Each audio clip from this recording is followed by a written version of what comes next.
And it's time for our first bonus podcast here in April, right at the very end of April. Michael Amend has joined us, longtime low-key big hog, big-time lawyer, Mr. Everything to his friends and to us as well. Michael, how you doing, buddy? I'm great, Tony. How are you doing? I'm great. It's great to talk to you. You wanted to see Judgment Day, and there's a couple of matches that you talked about. You said one of the worst matches ever is going to be Scotty to Hottie against Mordecai, and the other one is going to be a classic, JBL against Eddie Guerrero. All right, so we're going to go back to Judgment Day 2004 and watch both those matches. And first of all, let's talk about Mordecai and Scotty to Hottie. What do you remember about that? So Mordecai, they built up, the WWE built up as just a major guy coming in. It was like kind of like the Glacier build from the 90s in WCW. Oh. Had really high expectations. He was kind of like an Undertaker kind of unknown type character with some like religious undertones. So they had all these promos, and then he goes and fights Scotty to Hottie at Judgment Day 04, and it falls flat. Yeah. And from there, he's really never seen again. He had maybe 2 more matches that year. So for all the build, it was all for nothing.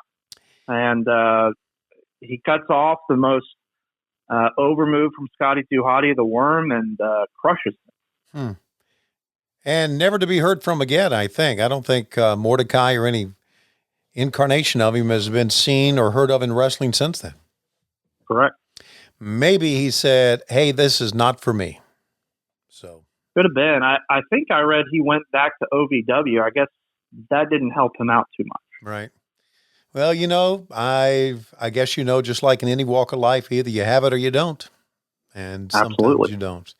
The other match is going to be really, as we sit down and watch this and here in a few minutes, it's going to be one of the bloodiest matches that you can ever see. And it was a classic, JBL against Eddie Guerrero. And talk about that match for us, Michael. So great build. JBL is a killer heel. He's going after Eddie Guerrero's family. He causes Eddie Guerrero's mom to have a heart attack in storyline. Right. And the first 15 minutes of the match is a classic, and then all of a sudden there's a ref bump and it goes to the outside, and it is, I don't know that vicious is the right word, but it is one of the most unbelievable chair shots I have ever seen in all my years of watching wrestling. I really don't think, Michael, that, at least I know in AEW, I'm not so sure what the rules are in WWE. I don't think you can take chairs like a shot like that anymore. I think they're, you know, because of concussions, I think they're no-nos, but man, he laid it in. And of course, Eddie came out bleeding, and it was incredible. Really, truly one of the most bloodiest matches you've ever seen. Now, were you there that day? I know that was in Southern California, right at the what was then the Staples Center.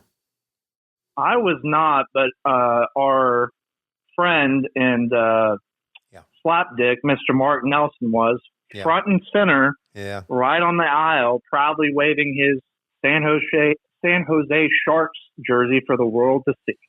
Yeah, Mark Nelson knows how to find the camera. As a matter of fact, you and I were talking before we hit record.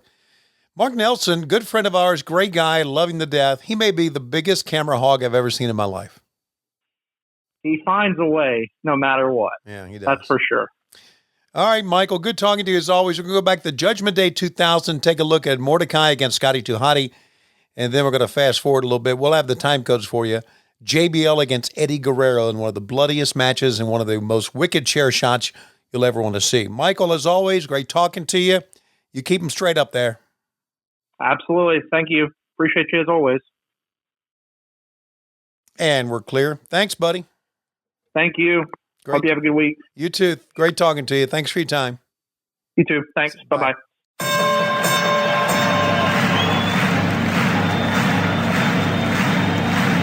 Ladies and gentlemen, welcome to the main event. Welcome to WHW Monday. Tony Schiavone and Conrad Thompson. Jim Crockett First Arcade, 605 NWA. TV title, Cajun Omni, the Bunkhouse Stampede.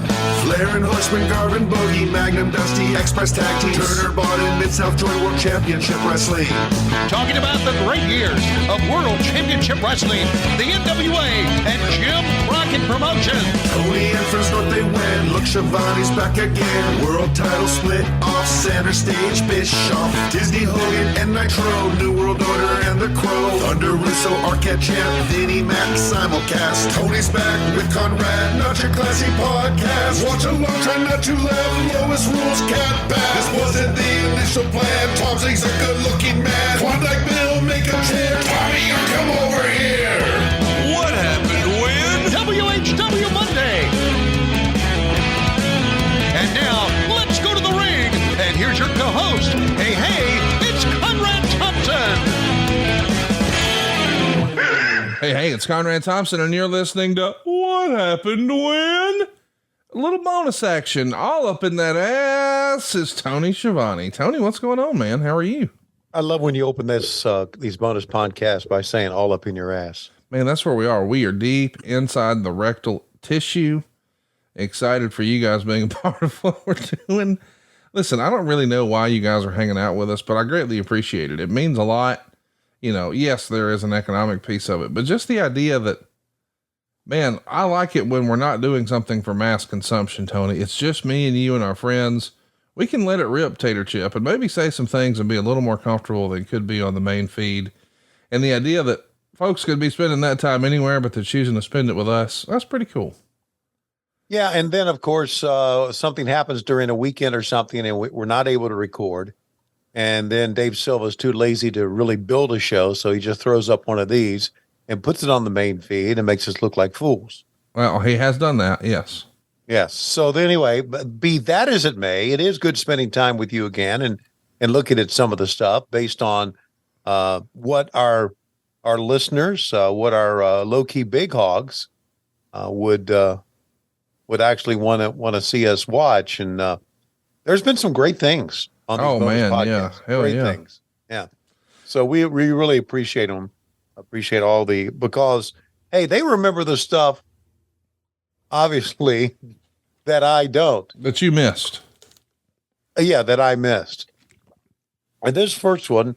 This is something else. I can't believe you've never seen this because we're going to be watching two matches from the show, but the main event is legendary and I cannot wait for you to see it. But the first one, well, this episode we're about to tape, Tony, might actually define what happened when better than we ever could. Yeah. It's almost like it was the best of times. It was the worst of times. I mean, that's really what this is. Cause you're going to see some of the silliest, worst shit you ever saw. And then some of the best shit you ever saw back to back. I'm excited for this one. And I can't believe you've never seen this. This should be fun. Yeah.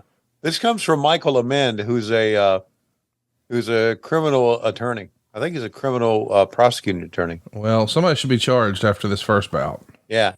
Here's what he said about this. He said, after a huge buildup of vignettes for the character Mordecai, he finally had his first match against Scotty Hottie. And let's just say a great buildup, and then the bell rang. I don't remember ever seeing another Mordecai match ever again. The other match, which was a classic, was JBL against Eddie Guerrero. During the match, there was an unprotected chair shot that Eddie took that made me think he was dead, but the match kept going. And I also remember the JBL promo he cut right before Eddie came out. And by the way, it's been cut from the network. And also one of the favorite memories from Michael Amen is that dumbass slapdick and longtime supporter of ours, Mark Nelson, was front row right next to the ramp. And every time someone came out, he was waving his crappy San Jose Sharks jersey and trying to get on camera. There was actually a few more Mordecai matches, but Lord bless them, not a lot. As I understand it, the character debuted just a couple of days before this, back in April of 2004. And this pay-per-view debut is going to be the first time he was seen on television. He had house show matches at that point against Funaki, Shannon Moore, and Paul London. And then we're going to do some more house shows, and then we'll do a passport to pain. So a little European tour. And then we do a Great American Bash match. And I think one television match against Rey Mysterio. That happened at the end of June. And thankfully, mercifully, it was over for Mordecai. But listen, the real life guy who played Mordecai is a nice guy, Kevin Thorne. As I understand it, believe it or not, he's even a realtor these days. So I'm looking forward to this because there is some silly shit on here and you and I have a lot of fun with the silly shit, but the main event, dude, serious business, just outstanding. Watch along with us, won't you? It's season 6, episode 1 of WWE Judgment Day 2004. That's season 6, episode 1, WWE Judgment Day 2004. And Tony, as far as time codes go, I'm at 3820. You got a time code over there? 3820 is the time code for the Mordecai Scotty 2 Hottie match. And for those of you who are with us and want to watch along, I'm going to go ahead and give you the time code that I've got for the second one so you can write it down and quickly get to it when we get there. The second one is going to be 1 hour, 56 minutes and 46 seconds.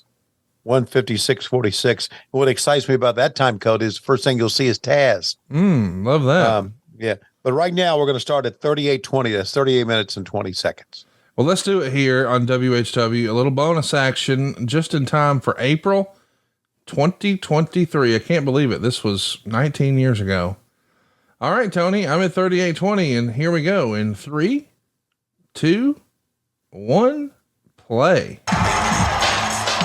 We are live at the Staples Center in Los Angeles. 18,722 for SmackDown presents Judgment Day. So this is in the brand split era, Tony, as you heard right there. This is a SmackDown specific pay-per-view. Right. Scotty 2 Hottie, several years prior to this, not even, I guess, that many, maybe 4 or 5 years before this, was really a big part of a huge act, Too Cool, which was Brian Christopher, aka Jerry Lawler's son, and Rikishi, and they would come out and dance together. And I remember at the time just being not into that group, hating it, wondering how this group got such big pops and why people loved them. And of course, I'm the hardcore black t-shirt, neckbeard Jones era. and then I hang out with Cassio Kid and he starts telling me when I meet him how much he loved Too Cool and the Bushwhackers. I had to rethink all my friendship decisions at that point, but there it is. Here's Mordecai. Let's lay out so you can hear this. What do you think, Tony? Well, I'm going to be honest with you. The presentation is not that bad. No, it is not it's not a bad presentation, but it is a little far-fetched silly. Yeah, of course it is. But then again, wasn't The Undertaker kind of far-fetched silly when he first started? Absolutely. I've always hated The Undertaker and gotten a lot of shit for it, but magic zombies aren't really my bag. Yeah. But of course, The Undertaker went on to be an iconic figure in wrestling. Yes. And of course he, as we've talked about on the show, The Undertaker's character kind of evolved. Yeah. But here's a kid trying a new gimmick that I'm sure that was presented to him by Vince McMahon, and he's doing his best with it. So there you go. Once upon a time, they promoted Jinsei Shinzaki as Hakushi. Okay. And they wanted the music and the vibe and the feel to be like the opposite of The Undertaker's, whereas The Undertaker was all black and very, the music felt a certain way. He wanted the opposite vibe for that. The idea being that, I guess love and hate are two sides of the same coin. And so they wanted the polar opposite presentation. And it looks like we're trying that again here, because to your point, I definitely got Undertaker vibes, except, now instead of a dead man versus an alive man, it's more simplistic, at least in color. It's black versus white. It's good versus evil. Except at this point, The Undertaker's one of our favorites, even if he is killing Paul Bearer in a concrete crypt.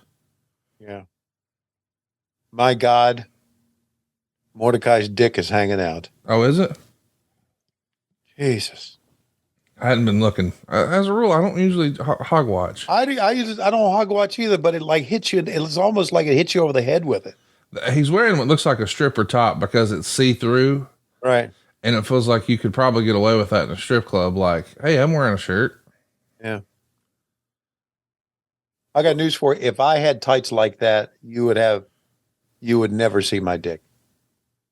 Never. You're just smooth down there like a Ken doll. Well, there's no way it's so small, no way it would show. It just got to be pushed way back in there. What kind of insurance do I have for this? Well, that's probably what you need to be thinking about for the members of your family on 4 legs. Of course, I'm talking about our friends at Embrace Pet Insurance. I really, really believe in this product because, man, my family has had some circumstances over the last several months where we had to make some tough decisions, and it was about pet care. And hey, we're not sure if there's anything we can do, but there is this one thing we can try, but it's no guarantee. But boy, it's awfully expensive. We did it, but boy, at that time, I sure was thinking to myself, got to be a better way. And that's how we became introduced with Embrace Pet Insurance. And let's be honest, one of the most important little heartbeats in your life are our 4-legged friends. I've been out of town for a bit, and I cannot tell you how excited I was to not only get home and have my own bed, my own shower, and all those creature comforts, but what I was most excited about is when I get in my chair and then here come my girls. Man, that's so fun. I'm talking about Ginger and Baby, and we all know how Tony feels about Bug. But let's also be honest, man, having a pet is expensive. From the natural pet food to pet sitting when you go on vacation, man, all those costs can skyrocket quickly. But one thing that's definitely worth it for your fur baby is pet insurance. You know that Tony loves Bug and that I love Ginger and Baby. We want to do everything we can to help them live a happy, full life. This podcast, and we're so grateful for them as a sponsor, is sponsored by Embrace Pet Insurance. It's time to upgrade your pet insurance game. Whether you have a dog or a cat, Embrace Pet Insurance offers customized plans for your exact needs. And here's something you're going to learn the hard way. Veterinary care prices have increased by 1/3. That's right. They're up 33% from last year to this year. It's just insane. But now with Embrace Pet Insurance, you can visit any veterinarian or emergency clinic. If you have multiple pets, you can even be eligible for a 10% multi-pet discount. They've even got a 24/7 helpline and optional wellness rewards to help ensure you prioritize preventative care for your pet. So hopefully you never need to use Embrace in the first place. But what happened is my daughter Kansas, man, she's had a little doggy for 9 years, lived with her and her mom in more recent years. And man, she just loved that little rascal. And things were tough. All of a sudden she got sick, bad. And those pet bills were thousands of dollars.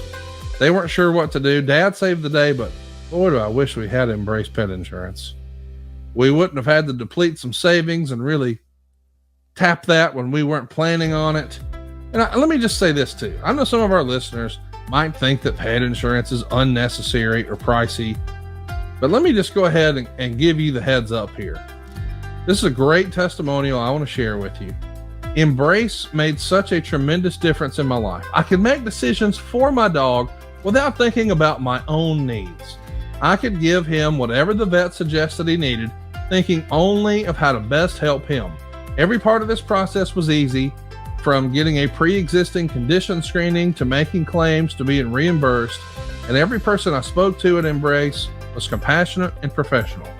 My advice is to get coverage early and get it from Embrace. It was not just a good financial decision for us, but the most humane and caring one. The reality is eventually you're going to be faced with this option of, hey, do I do what's best for my pet that I love, or what's best for my financial situation? Don't put yourself in that spot. Let Embrace sort of bridge that gap for you. Don't wait for the unexpected to happen. Join the massive community of pet owners who trust Embrace Pet Insurance to protect their pet. Head over to embracepetinsurance.com/WHW and sign up for pet insurance today. Now make sure you go to embracepetinsurance.com/WHW or else they won't know I sent you. That's embracepetinsurance.com/WHW. Anyway, Mordecai equals ratings. There's one Mordecai fan, or I don't know about that. I don't know about that. No, yeah, he's not a fan, of course. He's trying to be a smartass. Oh, I'm sorry. He's not trying to be a smartass. He is a smartass. By the way, You know what this pay-per-view got 12.3% thumbs up, by the way. Oh my God. You know what I do like though? They may still use that in this era. I'm not sure. I like silver ring posts. It's different. It's usually black ring posts that you have, at least that's what we have and what I grew up with, right? But these silver ring posts look pretty cool. Yeah. So SmackDown was blue, white, and silver, and Raw was black and red. Okay. So they don't have the brand split on the pay-per-views anymore, right? Well, they're fixing to do a draft, so they might do it again. Okay. Draft. So here we go. Take a look. This is the old Scott Hall Razor's Edge, Outsider's Edge, whatever you want to call it. And that's Mordecai's finish. It is over. Mordecai, impressive. Boy, bless Michael Cole. He's trying to sell it. Yeah, man. Dave Meltzer would write, Mordecai, aka Kevin Fertig, debuted, pinning Scotty to Hottie in 3 minutes and 1 second. Mordecai had an Undertaker Kane-like ring entrance and a strong opening presentation. Once the bell rang, the crowd was dead. They're trying to make him slow moving but intense. It needs work as it doesn't appear to get over. His finish is the Scott Hall Outsider's Edge dud. Dud. Okay. Dud in your mouth. Dud. By the way, I have seen our buddy Mark Nelson here at ringside a couple times. Have you really? He's right on the corner there in the San Jose Sharks jersey. Just obnoxious as he can be. Oh, just like we like him. Just like we expect Mark Nelson to be at first. Oh, and the fans pop for that move right there. Oh. Tony, what's the time code of where you're wanting to go for our match number 2 in our presentation today? 1 hour, 56 minutes, 46 seconds. So 1:56:46. Well, all right then. 1:56:46. You don't want to talk about a tale of two shows. That opening match that we just watched, hey, it was whatever for a presentation, but you are going to love this one. We're going to be starting on a shot of both Taz and Michael Cole at 1:56:46. You ready? I am there. Here we go in 3, 2, 1, play. The day isn't over yet.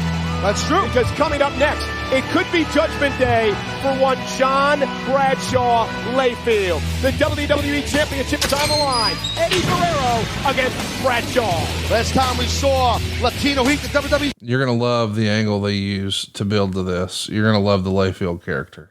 Here tonight, baby. And for Bradshaw, he has made this matchup extremely personal. Ladies and gentlemen, from New York City, John Bradshaw Layfield. What greater success stories are there in America than me? I've got a financial book by Simon & Schuster out. I've got a radio show that starts May 1st. I have become the top financial analyst on network TV. I've got a portfolio that has beat the stock market 7 out of the last 7 years. I have succeeded in everything but one thing, and that is wrestling, because I thought it was more important to have a good time, to drink beer, to play cards, to visit our troops. But that ain't got me jack. So something's fixing to happen around here. You're fixing to see an impact. So get ready.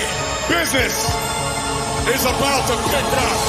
Oh my God! Bradshaw, what the hell are you doing? What I say I do, and what I do very, very well. Talk about impact! Wow!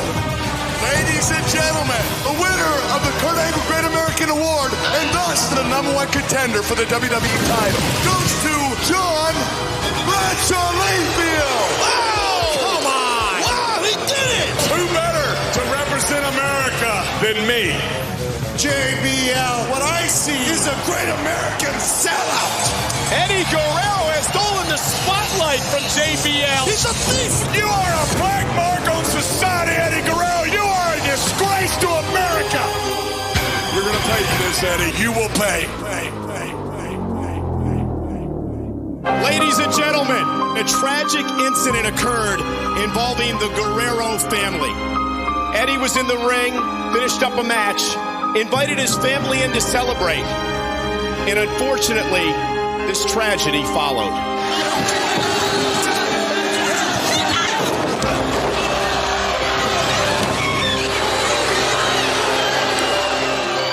Mrs. Guerrero, Eddie's mother, suffered a heart attack. Eddie Guerrero put his family in harm's way. That's his business. Eddie has to take responsibility for the circumstances and what happens, the consequences. You don't understand something, John. You traumatized my family. You put your hands on a 76-year-old defenseless woman. That, my friend, is a coward. Make no mistake, I don't give a damn about Eddie Guerrero's mother. If she dies, she dies. The one that everybody has to worry about, especially your family, is you. Eddie Guerrero has completely lost it. This isn't about Eddie's mother. This is about my meeting with Destiny. I'm gonna kick the living out of you. I will personally guarantee victory. Will this carnage be the scene at Judgment Day?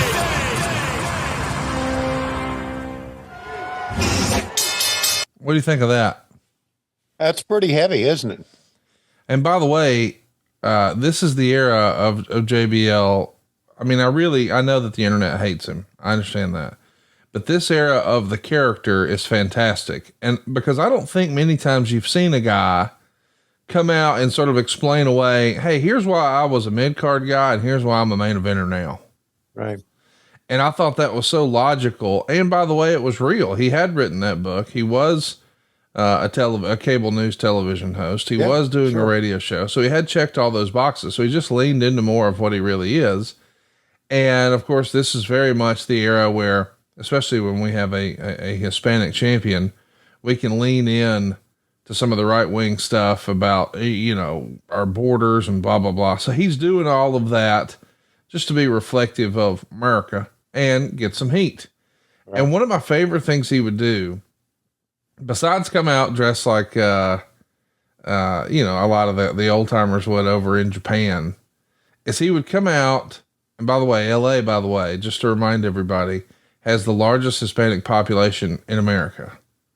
So you're seeing just a hero's welcome here for Eddie Guerrero in the lowrider. But normally JBL would come to the ring in a limousine with the long bull horns on front, like Boss Hogg. They didn't do that here because they wanted, Eddie to get the baby face pop, and we don't need two guys riding cars to the ring. But still, one of the things that he would do, he being JBL, is he would keep like a little bottle of hand sanitizer, like a travel size hand sanitizer. And he'd go around and shake hands at ringside, and between every person, re-hand sanitize, which I just thought was great. Like, I'm not touching you people. And by the way, that little angle they did at the house show, that was all supposed to be fun and games. Mm-hmm. But Mrs. Guerrero really did have a medical event, shortness of breath and all that. But they thought, hey, it's part of the story. She's just selling. No.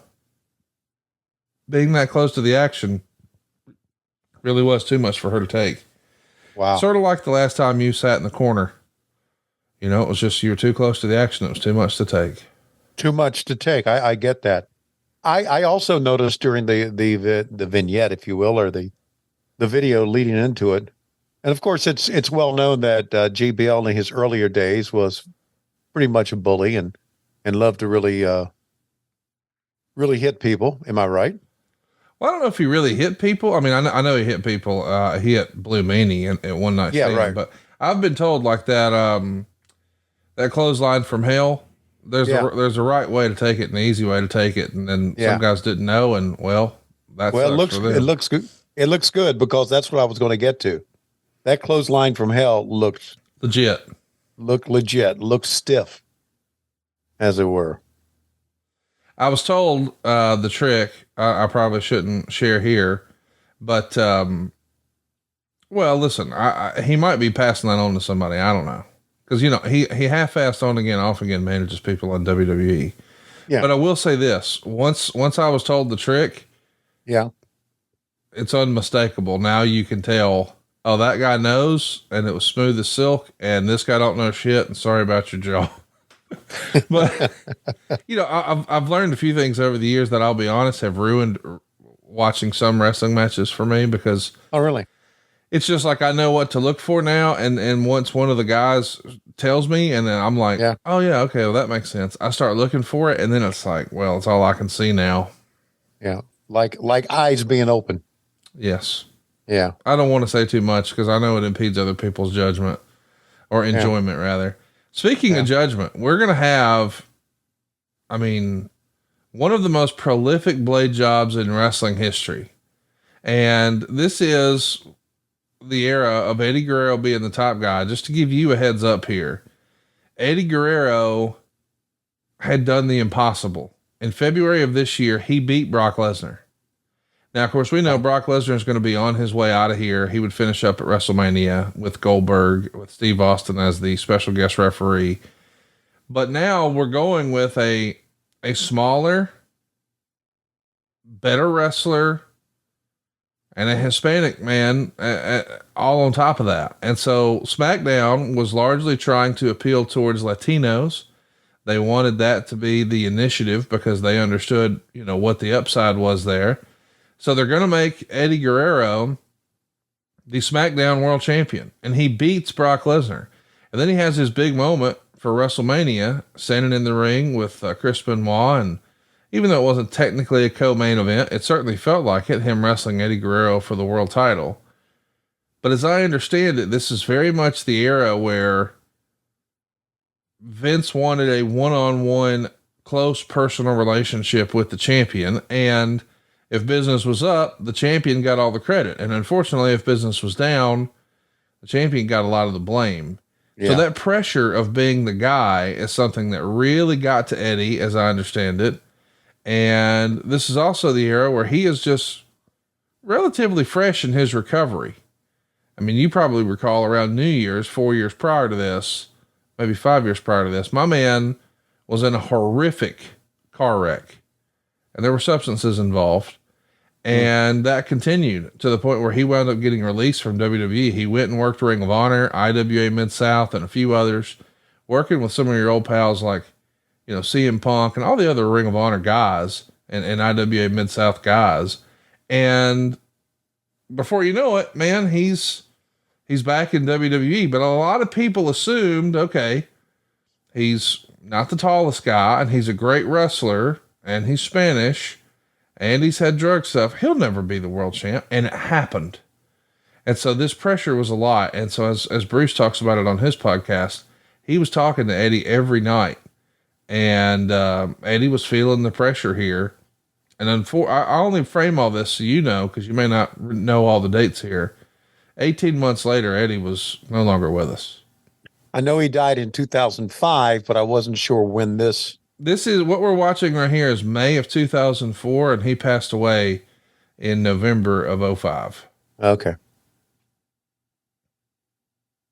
And really miss Eddie on many, many levels. Really do. Can you imagine how much fun he would be having now? Like, I imagine he would be contributing to wrestling. I imagine he would have an opinion online, of course, but the biggest thing I would think would be he would be working behind the scenes in wrestling as either a trainer or an agent. And I just can't help but think, man, can you imagine what a big advocate he would be for a guy like Kenny Omega? Like, on some level, a guy like Kenny Omega is a more modern version of Eddie Guerrero to me. And I know that some people would take issue with that, but I'm saying a really muscular guy, a guy who could be a quote unquote legitimate athlete. But maybe necessarily wasn't the biggest guy, but boy, he could do some impressive stuff. And I just think Eddie would just be so impressed with what Kenny could do, and to know that he could sprinkle some stuff in, or to even see what he might be able to put together with a wrestling genius like Bryan Danielson. My goodness. Yeah. I got to give JBL credit, buddy. He can throw a working punch. Dude, he's really underrated, and I understand he's a polarizing figure. Like, I get it. Like, if you don't like him and you've heard stories, and I understand. I've met the guy in real life, and he couldn't be fucking nicer. And I know a lot of that's because I'm Bruce's friend, but right. I hung out with him. right? Yeah, he's a super nice guy. He is a great guy. Big, broad smile. Very engaging when he talks. Great guy. Here's the thing I think a lot of people miss. A lot of the times, I'm not saying all the time, but a lot of the times, man, he was doing what Vince wanted him to do. Oh, of course. And of course. And he kind of lived vicariously through. I mean, you could even tell, like on commentary, when it was a Vince fed line, and sure. He's just one of the guys. I will say this. I was really impressed with how he was able to change gears with his character. I mean, you and I have seen him as Justin Hawk Bradshaw, really nothing going on. We've seen him as a badass, beer guzzling, card playing, cigar smoking, ass kicker with the APA. And now this version, which almost feels like an updated, more modern, less cartoonish $1 Million Man. Yeah, that's a good point. That's a good analogy. Love this. Everybody take a breath right now, right? Side headlock. They're doing it. Yeah, let's bring them down for a minute. Yeah. We brawled all around the ring. Let's bring them down for a minute. Right. Love it. It's an old school kind of match. I dig it. And I understand these days everybody wants, fast pace, but of course they do. I get it. Well, yeah. And, we have set expectations in wrestling differently now. Well said. Man, Eddie looked tremendous here too, didn't he? Man, I was thinking the same thing. Like, he looks like a top guy, doesn't he? Yeah, he does. Like, if you're just imagine, and I know sometimes context is king, so we see these guys walking around with their shirt off in the context of being a professional wrestler with the big pyro and the big ramp and the big video board and the big entrance music and all that. However, if you just saw Eddie Guerrero, like, walking around at the beach while you're on vacation, you'd be like, I don't know who that guy is, but he's somebody. Something subtle happened right there. And again, it's one of those things that you have to really watch enough wrestling to notice, but they got up from this move right here, this hold right here. Yeah. Did a shoulder block. Eddie sold it and he flopped around. He sold it so much he bounced back up so that JBL could hook it on again. Yep. He came up off the mat himself, just right into the headlock. It was perfectly done. And it shows one of the ways that Eddie Guerrero was such a great performer, because not only did he know how to do so many great things, he knew how to win the sell, how to help you, how to feed you, so to speak. And in addition to that, they're getting the time codes from the referee. John was talking to him a little bit in the headlock. Yeah. That referee, by the way, if you're not familiar, is Earl Hebner's son. Oh, I've met, that's Brian, right? Yes. Yes. Met Brian. Look at this. The old Scott Hall sack of shit on the floor. What? I know a lot of sacks of shit on the floor. Well, I'm just telling you, that's called, Scott Hall called that move the sack of shit. And wonder if I can get away with saying that. I'm going to have to ask the dude. Yeah. Try it once. What are they going to do? Yeah. Well, hey, if we'll let MJF jack himself off on camera for 20 minutes, you can say sack of shit. Yeah. There it was, guys. The old Scott Hall sack of shit. Yeah. That would pop some people, wouldn't it? Oh God. People would love it. You'd be number one on Twitter, which I know is what you value in life. I don't. Taz standing up. Really? He looks the same height as, never mind. Delete that. Delete that. I got to talk to Taz for the first time in a while last week. Oh, God. How about that? A backdrop on the Spanish announce table, and it didn't break, which means it hurt even more. So you were talking to Taz. Yeah. So we tried to hook up for a day or so, but my wife was always around, and my wife has one kind of unofficial, kind of very official rule. No phone calls with Taz while I'm around, because she knows. Have you talked to Taz before on the phone? Yeah. Long time. And you talked to him for a long time. Long time. There's no, like you and I can't tell you how many times we've had a call and it was less than 90 seconds. Right. Like you and I, we are very, workman-like men on our call. Hey man, just wanted to give you a heads up. So-and-so happened. Yeah, I heard. What do you think? Yeah. Fuck, I don't know, but I hope it doesn't mean blah, blah, blah. Okay. Yeah. I'll hang up and try to make sure that doesn't happen. Okay. Good talk. That's it. That's the whole call. Yeah. 9 times out of 10. Right.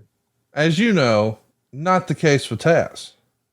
So I know that this is going to be this way. And by the way, I'm not mad about it. I just know I got to have the proper setting on my end or I'm going to be getting the evil stink out the whole time. So we talked the other day and I think it was almost 2 hours. And, oh, wow. You really? Get just the State of the Union from Taz. And yeah, that dude needs a podcast again because he's got shit to say. And I think he just says it to his friends, but well, he could click record and get paid for that, you know? Well, damn it. Let's do it. I've talked to him about this too. I don't know. Things have to be just perfect for him. Oh my God. Yeah. He's got that spot behind his house. We've talked about doing a podcast for years and years and just never pull the trigger on it. And part of it is maybe me just not wanting to push the issue. Cause it's like, fuck man, you don't have any time as is. And it's not like this guy's long in the tooth. Fair to say? Yeah. Yeah. It's going to be a commitment. Yeah. It is. And I've that place behind his house is wow. Oh, look at that. Just everything that JBL is doing just looks so real. It's old school, man. Yeah. By the way, a little after this, he would start to call himself a wrestling god. And he would always emphasize it. And I don't know why, but it always tickled me.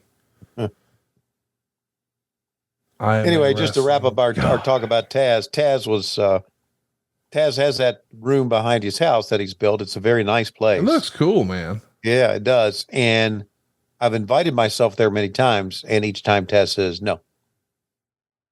I don't think he wants us around his wife at all. That may be it, but I envision Taz as outside of hanging out with us and, of course, helping his son. Pretty much a loner, right? Oh no, I get that vibe for sure. Yeah. I mean, he tells me like somehow he called me on the phone the other day, boss hog, which made me laugh.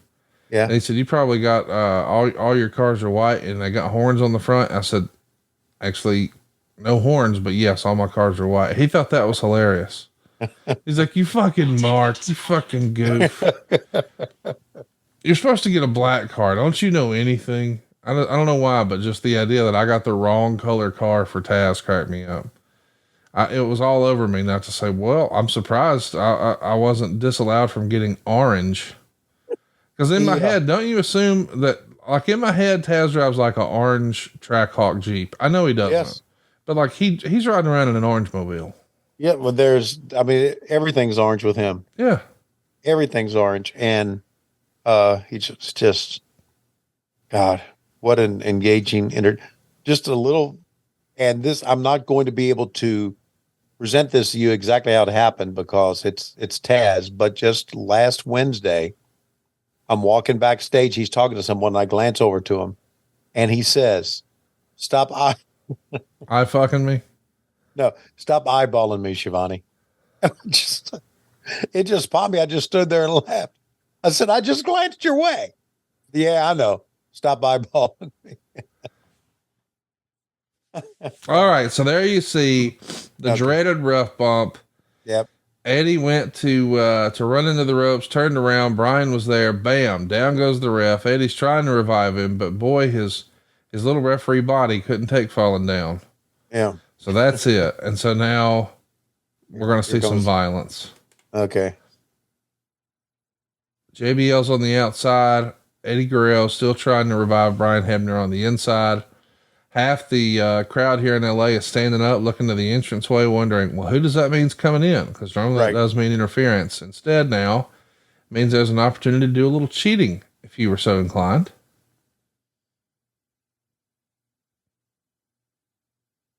He looks at Taz. Get out of the way. Yeah.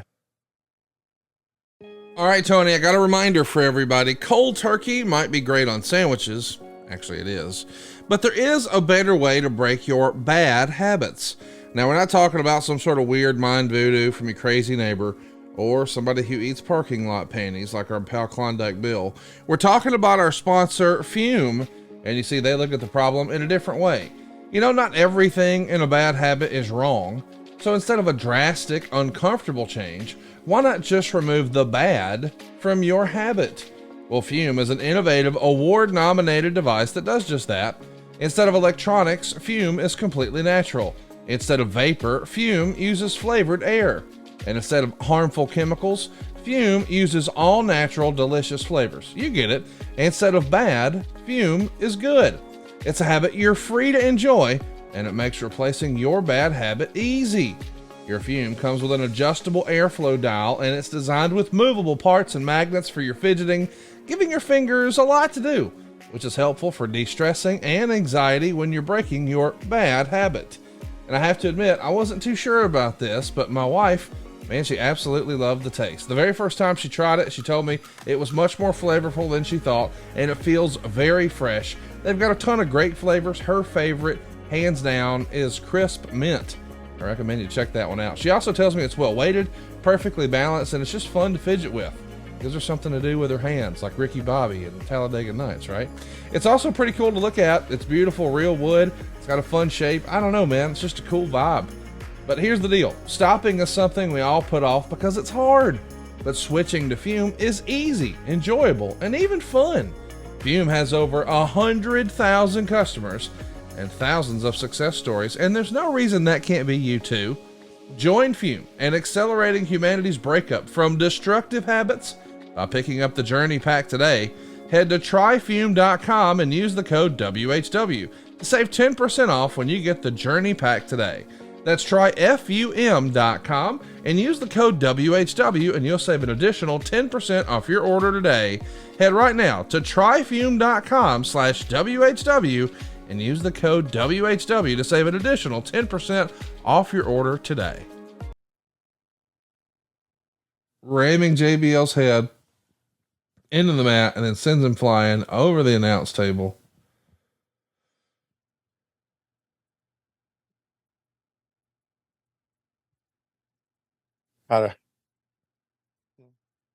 Taz needs to wear those orange specs again. Dude, our orange sunglasses aren't there. It is. Killed him with the chair, and watch when he comes up. Look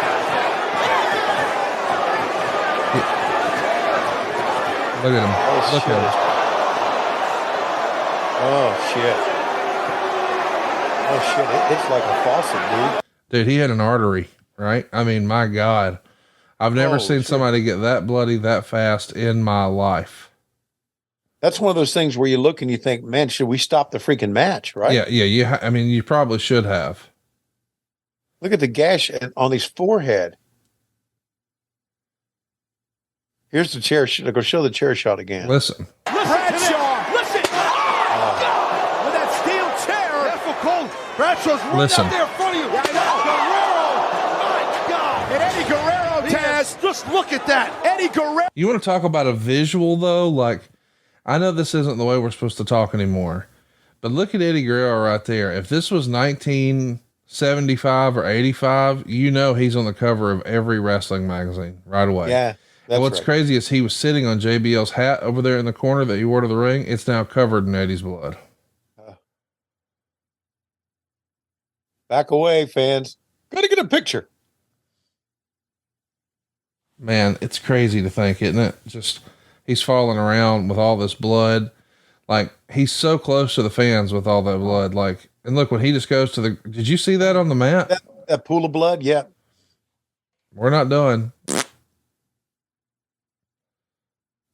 Just turns his head to the mat and the canvas and it's just pouring out. God, they had to, oh my God. There's 13 minutes left in the pay-per-view, Tony. This is the main event. Oh, so Eddie's going to be bleeding for 13 plus minutes. Yeah, 3 3/4 stars.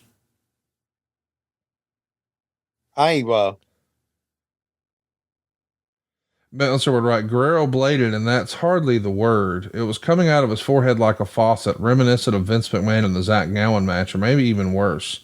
After what happened to Kurt Angle, you'd think they'd be leery of that kind of chair shot impact directly on the head. Yeah. It would be frowned upon today, I can tell you that. Oh, yeah, for sure, man. Yeah. It doesn't mean guys won't still do it. Right. But they are told not to. Look at that! There it is. From hell! Wow! Rattling the Staples Center, but the referee is down.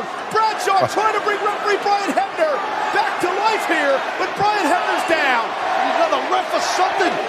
People still chanting Eddie. It don't matter. Eddie's out. Eddie's out. I mean, the referee bump and sell, is that one of the most contrived things in all of wrestling, do you think? Yeah, it is. And listen, I understand it's just, we're doing it because it's what you do and there's a way to do it. I'm not being critical, I guess, of Brian here doing it. I'm just saying, dude, it's just like, okay, so what'd you do? Well, I fell down, so therefore I'm unconscious. Wait, what? You know what? I feel the same thing sometimes when I see a ref bump, and you really don't see that many anymore. Thank God. You used to see a lot back in the Dusty days, but comparatively, you don't see as many anymore. But the fact is that I often thought a ref bump is okay, but get up, right? I mean, Eddie just got hit in the freaking head and he's bleeding, and he's at least on his hands and knees right now. The referee just fell down and he is still face down.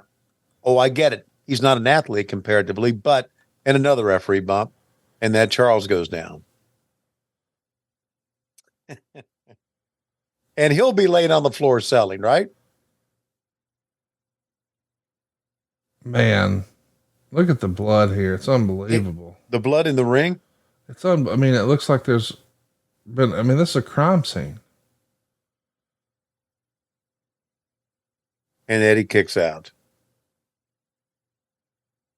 Great drama, man.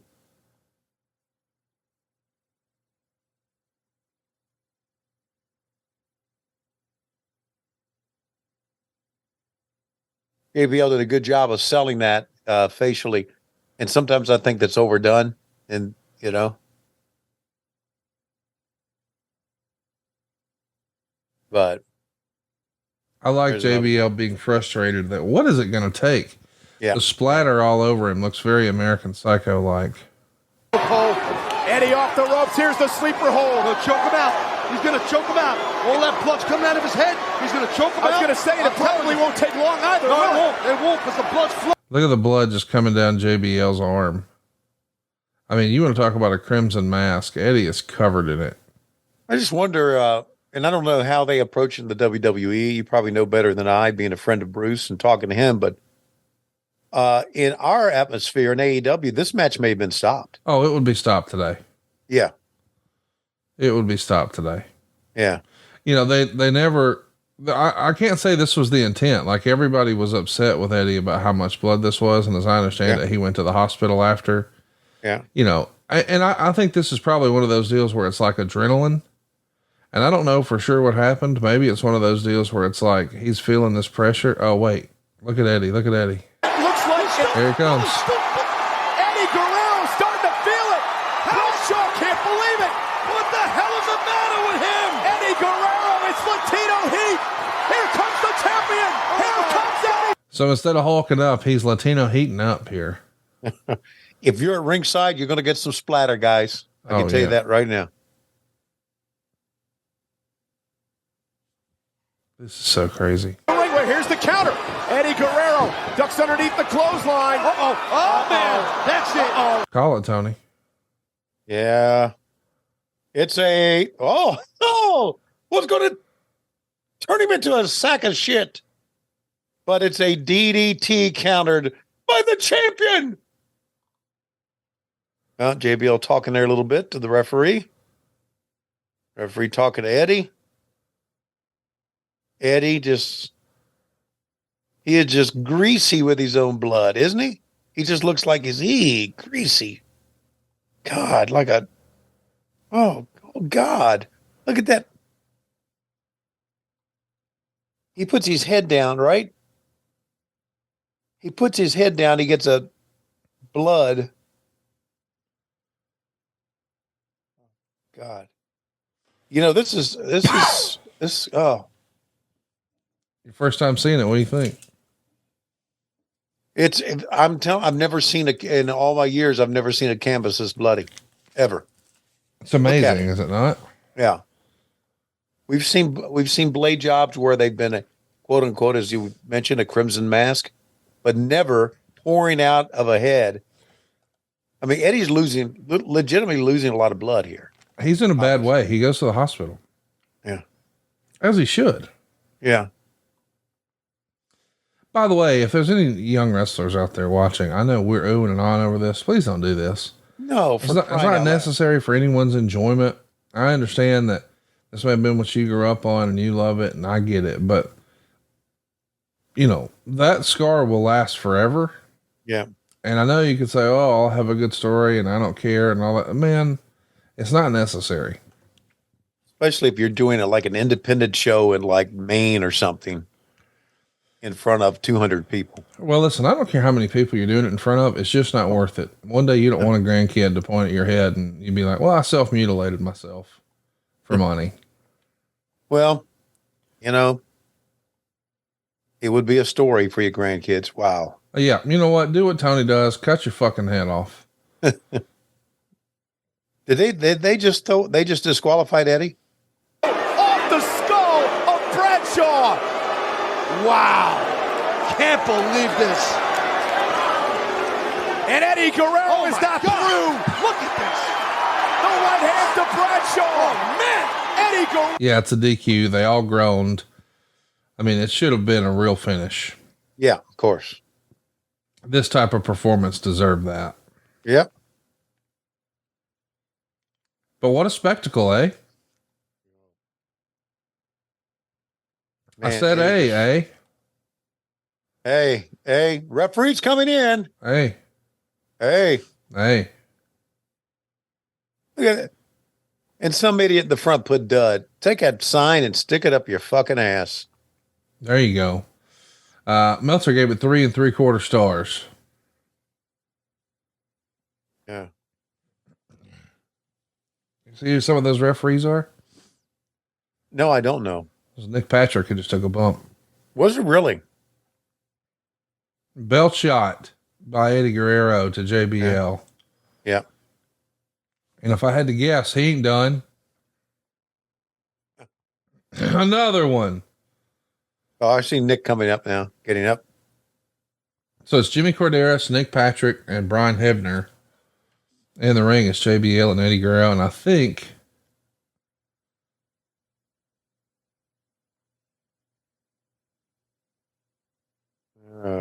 he's going to get a chair. Like, hey, motherfucker. You did this to me. My turn. Oh. Here we go. To put the chair down. Oh my God. Oh, God. And JBL just. Wow. JBL's now bleeding. Chair shot to his head too. You know, listen, I know I'm not supposed to say this and I shouldn't feel this way, but for all the shit JBL gets about being a bully and taking liberties and all that, and yes, he did crown his ass with a chair. He made sure when it was Eddie's turn to swing it, he stuck his head out there and there was no hand in sight. Like, all right, I gave it. I got to take it now. Damn if he didn't. I mean, listen, you shouldn't do that, but he's like, hey, my turn. Here we go. Yeah. Look at him begging off here, bleeding. The fans are ready for this. Let's track it. I don't think that's going to help JBL. Oh, what a shot to the skull. God almighty. What a shot. I'll tell you. And he's not doing, because what's Eddie famous for? Here comes the frog splash. The frog splash. Can you believe this is the same guy you saw wrestling Rey Mysterio in WCW? Yeah. Look at this. That's the shit of legends right there. He get the strength of the frog splash. Good call. Shit of legends. Covered in blood, doing that little dance on top. Man, fuck off. Eddie Guerrero's an all-timer. Of course he is. That was amazing. I knew that before this match, before I saw this match. But you know, sometimes, I mean, listen, not everybody, a lot of guys can go have good matches. Right. But it's the shit that makes you feel, and I don't have any like, you know, Hispanic culture in my family or anything like that. But when he's about to jump off the top rope and does that little shoulder shimmy, you couldn't help but be like, you feel something. Eddie made you feel. That was fantastic. And look at him. Still not quitting. Still not done. Still going after his ass. Yep. You gave my mom a heart attack. I'm going to beat your ass some more. You know, we're singing the praises of Eddie here, rightfully so, but again, we should sing the praises of JBL here for this match. Oh, here comes fit filling the very thin Arn Anderson, Dean Malenko with hair.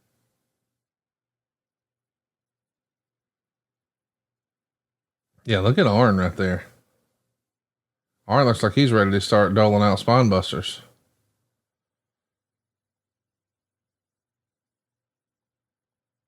By the way, just want to let you know, Dean Malenko and I went to an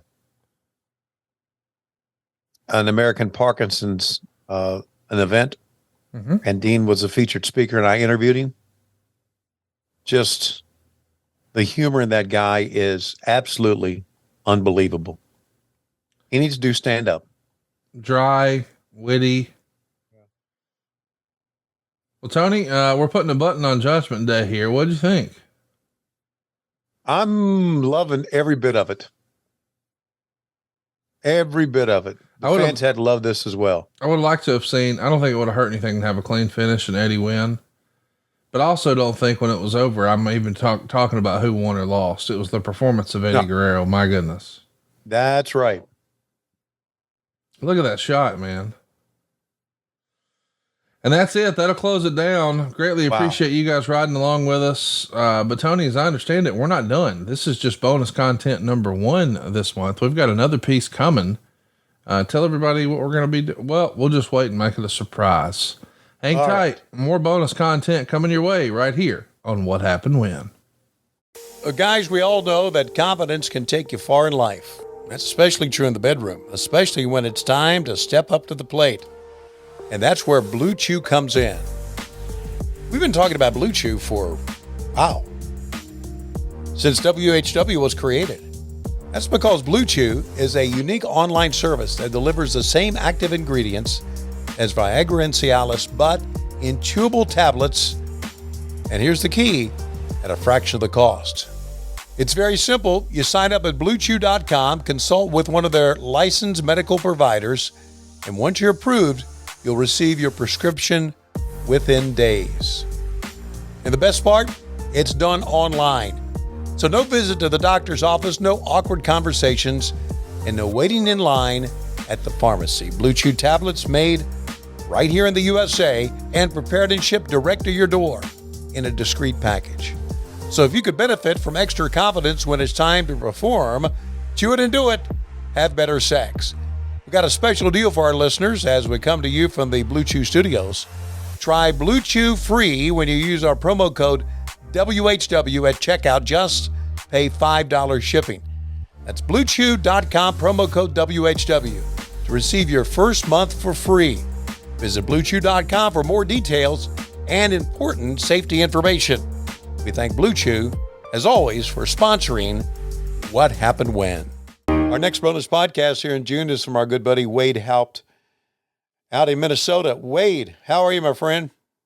I'm doing well tonight, Tony. How are you doing? I'm doing great. Now, Wade made the trek from Minnesota, right, to Correct. Huntsville, Alabama for Top Guy Weekend. Holy smokes. Sure. Yeah, 14, 15 hours. It was quite the trek, but well worth it. Yeah, I know everyone had a good time. I'm really, really sorry I missed it, but it was great having everybody there, I know. Okay, let's get to your bonus podcast. Judgment Day 05, John Cena, JBL, I Quit match, title on the line, and a freaking bloody mess. Tell us what all you remember about that match, Wade. Well, I remember a few things. Of course, I was in the crowd that night. I was actually in Minneapolis. Right. And just how bloody it got. This is John Cena's first title defense since winning the title from JBL at WrestleMania. Yeah. The entrance that he did, his first entrance as champion to defend it, was fantastic. I haven't seen the entrance since, but that was quite unique for the time. And then, of course, it was a pretty bloody match. Not as bloody as the Judgment Day prior with JBL and Eddie Guerrero, but close second, I would say. I remember not being able to see the whites in John Cena's eyes because there was so much blood at the end. Right. And we talked about that, about when Cena gets up on the turnbuckle at the end of it, his eyes are just covered in blood. And Conrad says it was one of those matches that kind of made John Cena the star that he became. Would you agree with that? Yeah, I would. Just to show that he could have just a huge match like that. First defense right after WrestleMania. Yeah. And make it excellent. I mean, it was a really good match. Wade, where were you sitting in relation to where the car was and the truck and all that went on back there? Were you close? I was in the lower bowl area. If you were looking at as the hard camera's looking at the ring, right. I would have been on the right side, probably 10 rows back. Okay, so and all the battles on top of the limousine and on top of the flatbed truck and everything happened in the entryway, which would have been on the left. So you were yeah. It couldn't see me there, but still, it was a great view to watch. And I remember when John Cena made his entrance, you can see the curtain parting. I'm like, wow, that's a huge truck to bring it in. Wow. Yeah. Yeah, well, I tell you, it's one that we will never forget, and Conrad and I talked about it being different than the Eddie Guerrero match in that Eddie and JBL pretty much stayed in the ring for that, but in this one they're kind of all over the place. So it's a different match, but same result, a lot of blood and a lot of gore. It was kind of like a horror movie. So hey, it's a great choice, Wade. We appreciate you, buddy. Appreciate you coming down to Huntsville, and thanks for the suggestion. We're going to go to Judgment Day 2005. It's going to be John Cena, JBL, title match, and I Quit match. And this is Wade Haupt, who has selected it from out in Minnesota. Wade, good talking to you, buddy. Thanks for everything you do for us. Thank you, Tony. Have a good night. You too. We are clear. Thanks, man. Good talking to you. Yeah, you as well. Have a good one. All right, you too, bud. Thank you. Bye-bye. No problem. Bye.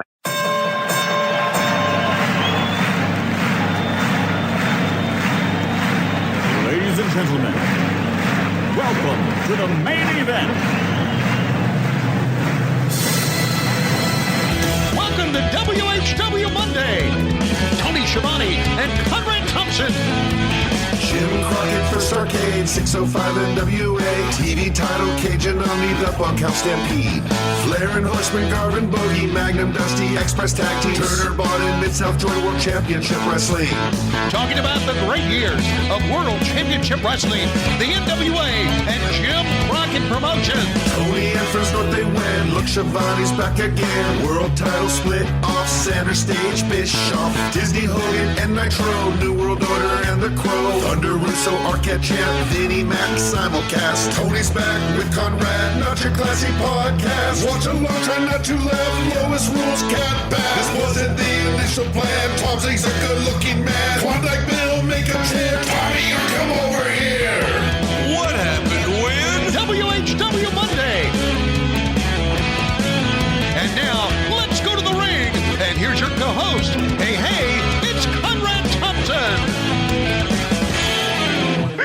Hey, it's Conrad Thompson, and you are listening to What Happened When? With the voice of your childhood, Tony Schiavone. Tony, what's going on, man? How are you? Conrad, I am great. It's great to be talking to everybody once again, and it's great to be able to go back and take a look at some matches that were chosen by our low-key big hogs. Our buddy Wade chose this one. This is JBL and John Cena for the title at Judgment Day 05. And it's funny, Wade said, the one thing I remember about that match was how annoying it was every time they used the microphone. They put a louder mic cutout sound effect throughout the arena. What? We'll check it out. But it's an I Quit match, so that's why they use the microphone. Well, I'm excited for this one. I don't think you've seen this one yet. I know you saw Judgment Day 04, and you may remember that was Eddie Guerrero in a bloodbath with JBL. So 1 year later, Eddie Guerrero is no longer the man. Now it's John Cena. He's been crowned at WrestleMania. We're on the heels of that. One of the top heels, one of the guys who makes him easy to hate and easy to cheer the other guy, Mr. John Bradshaw Layfield. So second verse, same as the first. We got a babyface champion, and we got a real evil son of a bitch in JBL. And this, just like last year, is going to be a bloody affair. I think you're going to have fun with this one, man. Yeah, is it, were all of JBL's main events bloody like that? No, that just these two. Oh, okay. I'm not even really sure why these two. I never asked him. I probably should have. Maybe I will. Okay. So join us. We want you to pull up Peacock, season 7, episode 1. That's season 7, episode 1. And we're going to go to 2 hours even and 3 seconds. That's 2 hours and 3 seconds. And I guess I should address the elephant in the room. If I sound a little different today, it's because I am broadcasting in a new studio. I haven't gotten rid of my old house just yet, but I'm still dialing in the new set. So I know there's a little bit of an echo. I'm working on that. My apologies. I thought, hey, I got a rug. I should be good. Nope, need a little more. So we'll try to address that. But in the meantime, season 7, episode 1, 2 hours and 3 seconds. Tony, whenever you want to do a countdown, I think I'll be ready on my end. Let's do it. Here we go. And I guess we're going to go to a package first, right? Yes, we're going to see how we got here. Let's see how we got here in 3, 2, 1, play. WWE champion. And the champion is reeling. See it now, pumping it up. Here it is. Watch out from hell. See it ducked underneath him. Oh, here it comes. No way. He got him. One leg. 2. Cena is the champion. The time is indeed now for the new WWE champion, John Cena. Let's drop this on him right here. Y'all ain't ready for this. Y'all ain't ready for none of this. Your boy's a bad man. Then we invading the streets, make them clap a rapper skirt. They be dropping the heat. Shock the world, now I'm standing alone. I flip fools with them plans so sad. The new WWE champion doing things his way. We be taking it back. Give it to me. He's got a movie on the way. A new CD out. He's shooting a music video, and of course, he's on top of the world. The champ is here. You're not a bad man, John. You're a bad champion. I carry this around for you, my fans.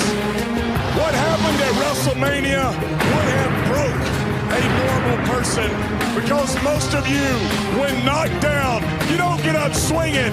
You crawl into a fetal position and quit. You quit at your dreams.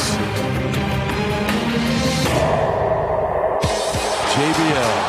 There's a little bit of truth to you. I mean, you're not a quitter. No, you're right. I am not a quitter. Neither am I. And that's why at Judgment Day we settle it. In a match with no submissions, no countouts, no disqualifications, no pinfalls. I'm talking about an I Quit match.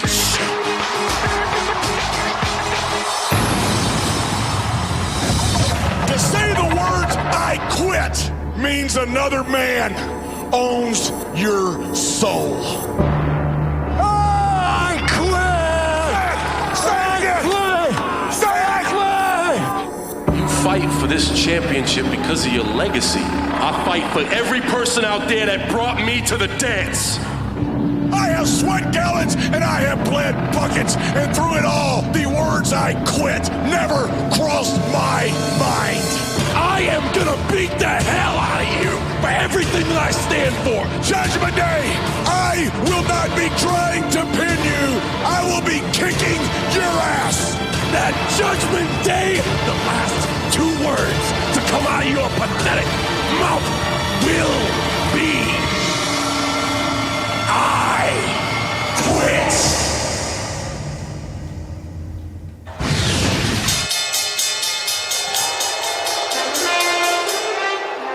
So we always say it every time, but they do a great job just catching you up on how we got here. That was no exception, was it?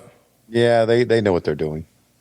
And they still do to this day. And that's one of the reasons they are the company they're on. I mean, they're a company that was built not only on great wrestling, obviously, legendary performers, but great production value. I don't know that I've ever told you this, but I was talking to Taz not too long ago, and he made some sort of comment about how he knows whatever car I drive just like looks like JBL's old car. And I go, what do you mean? He goes, that Smokey and the Bandit one where it's just like this big white car with the the big bull horns out front. And I'm like, now why would you say that? He goes, because you're from Alabama, bro. So in his head, all the white cars here have all the cars have those horns on them. And I said, well, you're kind of halfway there. And he goes, what do you mean? And I said, all of my cars are white. Every car I own is white. And he goes, are they really? And I go, yeah. He goes, why don't you have the horns? So I was like, that's actually a good call. I don't know where you would find those. Maybe I can look on Amazon. Amazon sells everything else. You really would want to put horns on your car? No, but if I ever just knew I was going to pick Taz up from the airport or something, I'd like to just have some handy and just throw it on. See, Taz is like everybody else from New York. They think everybody's the South mixed into one big lump sum, right? Yeah, just like we know they're all good for nothing, right? Yeah, they put dead fish on stale donuts, right? And like we're supposed to be impressed, right? Yeah. So bull horns for holy shit! I found it. I can't believe this is real. It didn't take you long, did it? Oh God, time. Amazon really does have everything. Yeah, they really do. Holy cow! Well, I found them. I mean, and I'll be honest, they're a lot more affordable than I imagined. Do you want to guess how much they cost? $500. $264. Wow, that's what I said. That's a pretty good deal. They can't be the real thing though. They got to be like gimmick horns. Well, I hope it's not a real thing. Well, I mean, there's probably enough dead cows around there. You can put dead horn. You could put. Well, listen, I'm sure I could run down to Bubba's farm and get one. I'm just saying. I don't know if he's got prime shipping. How about this entrance by Cena? They're trying, man. They're trying to get his ass over. Let's listen. I never seen him like this. So you can see how much they're going in. First of all, he's rapped his own music. So he's got an album. They're pushing it. That's his DJ. So they're trying to sell you a CD. And they're also trying to sell replica belts. And he's a hip hop guy here. So he had a spinning chain necklace like Latrell Sprewell's rims. And then he did a spinning US. And so then when he became the world champ, somebody said, what if we made that spin too? Now, a lot of old school fans, myself included, hated it and thought this is not what you should do with a wrestling belt, yada, yada, yada. Right. And then I stopped being such a fucking goofy Mark bitch. And I realized, they're doing this to make money. Like the reason there was a red and black NWO is it's another way to get people to buy the same shirt again. Yep. So why not? And so once I understood, you know what? Those belts were probably selling for like $300 and $400. This is a high ticket, high margin item. Think about how many t-shirts you got to sell in order to make the profit you make on one of those belts. Right. So once you really wrap your head around it, you're like, okay, it might not be my thing. I might not like it, but I understand it. And just so you know, Tony, this is when we had the brand split. So we had a SmackDown champion and we had a Raw champion. He is the SmackDown champion here, and that's what this belt is. And over on Raw, we had the WWE version of the big gold belt. So we had two titles. We had one that looked legit and one didn't. Do you recognize the referee? Oh yeah, it's our buddy Nick Patrick. How crazy is that, dude? That is wild. And just to let you know, I didn't know he had, because I was out of it, I didn't know he had a run in the WWE. He must have had a long one, didn't he? Yeah. A lot longer than you was. It was a good one, man. Still doing his thing, by the way, Deep South Wrestling. Right. If folks want to check that out. But they are no longer a feeder program for the WWE like they were at one time. Right. Like they were when they had Kenny Omega. I think that's when they were, they were Deep South. You're right, yeah. Yeah. That was the Jody Hamilton era. Yep. And there you see that the referee has the microphone. And as we know, our referee, Nick Patrick, he shot out of Jody Hamilton. Yes, he did. He used to live inside of Jody and then pew, pew. Yeah, right. And about 9 months later, here he is. If you want to hear, hey, where'd you get that this holiday season? Uncommon Goods is your secret weapon. Uncommon Goods is here to make your holiday shopping stress-free by scouring the globe for the most remarkable and truly unique gifts for everyone on your list. Whether you're shopping for your secret Santa or your entire family, Uncommon Goods knows exactly what they want. And here's a few of my favorite gifts that I found on their website. No, seriously, Tony Schiavone would love this. It's an actual base. Yeah, you know, like first base, second base, third base, like in high school. Schiavone never got to third base. But he could dream he did now with an actual base from the Atlanta Braves. Yeah, they turn it into a bar stool. How cool is that? It's over at uncommongoods.com. You're absolutely going to love it. I cannot recommend this enough. When you shop at Uncommon Goods, you're supporting artists and small independent businesses. Who can't get behind that? You see, these are fine products that are made in small batches. So we encourage you to shop now before they sell out this holiday season. You see, what our friends at Uncommon Goods do is they look for products that are high quality, unique, and often handmade, and even made here in the USA. They have the most beautiful, out-of-the-ordinary gifts anywhere. From art to jewelry to stuff for the kitchen or home and bar, Uncommon Goods has something for everyone. Not just the regular old ordinary stuff you've been giving. And with every purchase you make at Uncommon Goods, they give back a whole $1 to a nonprofit partner of your choice. They've donated more than $2.5 million to date. How about that? Let's save some money, shall we? Get 15% off your next gift when you go to uncommongoods.com/WHW. That's uncommongoods.com/WHW for 15% off. Don't miss out on this limited time offer. Uncommon Goods. We're all out of the ordinary. That's uncommongoods.com/WHW. Do you think when Nick's friends got in a fight at school, he would always be the referee? No, he probably called Daddy, and Daddy would show up in a mask. Fuck everybody up. Fuck everybody up. You know, his daddy, Jody, was one of the best talkers ever. An all-time great Heat promo. Mm-hmm. Yeah. Just knew how to, didn't need to shout, but when he'd raise his voice, because he was so good at it, he would get your attention. So this is in Minnesota, according to Wade. So I guess it is the Target Center. And by the way, Brian Alvarez called it, I think he said, impossibly good. And I just want to run down like the other matches on this show, just so you have it. It's Nunzio and Akio, Johnny Nitro and Joey Mercury over Bob Holly and Charlie Haas, Carlito over Big Show, Paul London and Chavo Guerrero, Booker T and Kurt Angle, Orlando Jordan and John Heidenreich. Check this out, dude. Rey Mysterio and Eddie Guerrero. Oh. So we got Rey Mysterio and Eddie Guerrero, Kurt Angle and Booker T on the same card as this. You want to guess what won the match of the night, according to the Wrestling Observer readers? It would probably be Eddie and Rey. It's this, and it's not close. Really? Yeah. Wow. Booker T and Kurt Angle got 19 votes. Eddie and Rey got 60 votes. John and JBL here get 109 votes. A really, really strong show. It got 74.6% thumbs up. Really, really good show. By the way, we put a lot of stock in that. I just want to let everybody know less than 180 people voted. So we had feedback from 180 folks, and now that's supposed to form opinions. Just so everybody understands, star ratings and thumbs up, thumbs down, that's just like a hotel review. That's just like a restaurant review. It's just like some dude's opinion, man.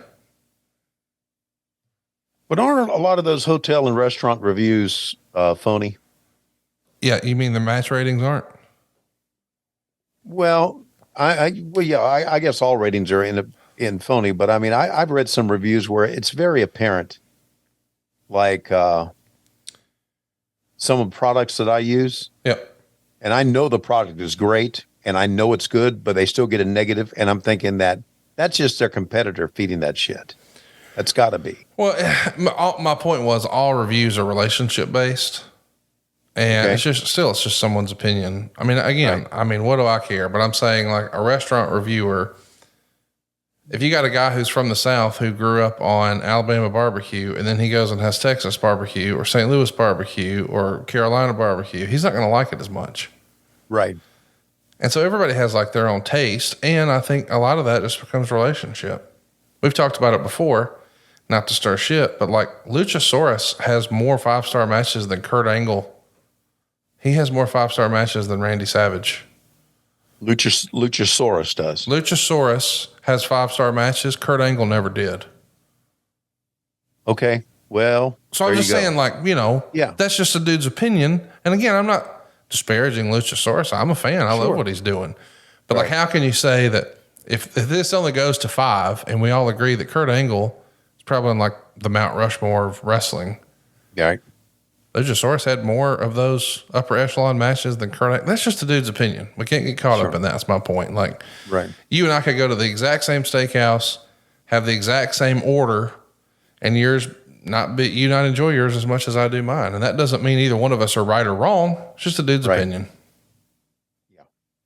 No, I get that. And that kind of, it's a very good explanation on what opinions are worth. Yeah. I mean, I hate that people get so caught up in it. And I guess the reason I'm like, I sort of jokingly said after Sunday night, that unbelievable match, I thought somebody said, well, how many stars do you think that was?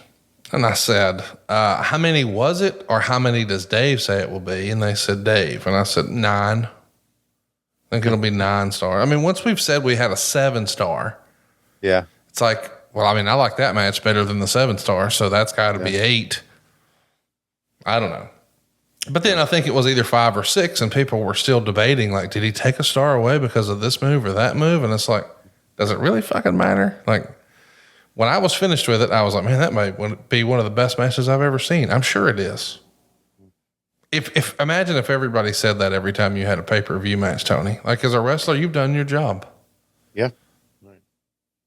All right. Now it looks like the blood's probably going to start to flow here a little bit because they're going over near the Spanish announce table. Did you see that those monitors come off the table right there? Uh-huh. You see that's just a giant metal cube, right? Yeah. And you remember, I'm sure, how heavy or pointy those things were, right? Yes, right. Now think about when Mick Foley flew off that goddamn cage 25 years ago. Those monitors were still there. What if he hit that right in the center of his back? Yeah, he'd have broke his back. Can you imagine if you fell 16 feet off the top of a cage and you hit one of those monitors? You'd never walk again. No. It would crush your vertebrae. Gone. Right. And I mean, I talked to Foley about this week and I couldn't believe it. But they didn't even give Hugo a heads up. The Spanish announcer. I mean, it's not like he practiced that bump. You can't practice that bump. No. So like, what if he falls on Hugo? Right. Hugo's dead. Now, I know from experience that none of the announcers here are going to ever get a heads up. Did he just take a belt off of Kevin Kelly? Was that Kevin Kelly, or I thought it was one of the? I don't know. It just looked like Kevin Kelly. No, I think that was God. Hell, he works for us now. I should know his name. Tony. Oh, Tony Chimmel. Tony Chimmel. Yeah. I kept wanting to say Tony Parisi for some reason. Yeah, Tony Chimmel. I think he took it off of Tony. Anyway, what I was going to say is that... Don't be a corrections officer. If I think it's Kevin Kelly, let me go with Kevin Kelly. But it might be Tony Chimmel, you damn... If you ever take a trip down to Cobb County, I get it. Okay, so what I was saying is that wrestlers never alert you they're coming out there. Never. Oh, okay. When Kenny Omega and Will Ospreay came out to us, okay, I'm thinking, go to the Japanese table, for God's sakes. But no, they came right there and they ripped off, and Will Ospreay says, you remember this, Omega? It was a great moment. It really was, because if you think back to Wrestle Kingdom and what happened there with the table and everything.